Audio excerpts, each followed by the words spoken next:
байцгаана уу? Өнөөдрийн үлгэрээ та бүгдтэй ярьж өгье. Өнөөдөр тэмээ үнсэнд хөрвөх болсны учир. Эрт урт цагт 12 жилийг одооных шиг амьтдын нэрээр нэрлэдэггүй. 1-р жил, 2-р жил, 3-р жил гихчлэн тухайн жилийнхэн дэс тоогоор нэрлэдэг байж гэнэ. Бурхан энэ зохисгүй байдлыг өөрчлөхөөр шийдээд 12 жил тохирох амьтдын 11-ийг нь сонгоод байжээ. Бурхан 12 жилийн нэгт тэмээг сонгохоор шийдээд байтал гинэт хаанаас ч ихэд амьсгаатсан хулган гарч ирээд "Байцаарай!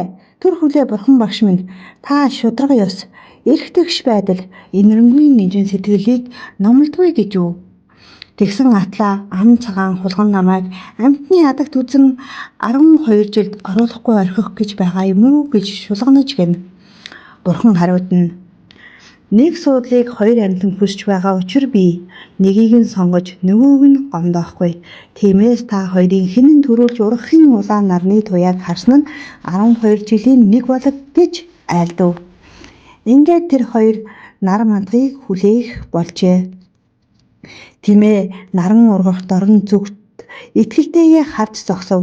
Харин хулган тэмээний бүхэн дээр авиран гараад өрн зүг нүд салгалгүй уулын оройр ширтэж гэнэ. Тэгтэл нар мандах цаг болж ургах нарны туяа баруун уулын оройд тусдныг төрүүлэн харсанд хулган "Харлаа! Би харчихлаа" гэж баярлан хашгирчээ. Ургах нарны туяаг төрүүлж харна гэдэгтээ итгэлтэй байсан тэмээ өчүүхэн жижигэн хулган 12 жилийн нэг болсонд хорсон дэвсэж алах гэтэл хулган самбаачлан зугтаж овоолсон үнсэн дээр шурган орж нуугджээ. Тэмээ тэр үнсэн дээр хичнээн дэвсэлж хөрвөөсөн ч хулганыг олж чадсангүй. Ингээд хулган 12 жилд багтаж тэмээ хасагдах болсон гэнэ.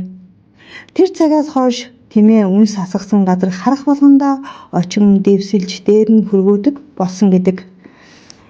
Тэмээ 12 жилд багтаагүй боловч хулган жигтэй, үхэр гэдэстэй, бар тавагтай, туулай хамартай, луу биетэй, могой нүдтэй, морин дэлтэй, хонин ноостой, мэчин бүхтэй, дахиа өрөвлөгтэй, нохоо гуйтай, гахаа сүлтэй гээд 12 жилийн шинжийг алдалгүй биедээ агуулсан байдаг.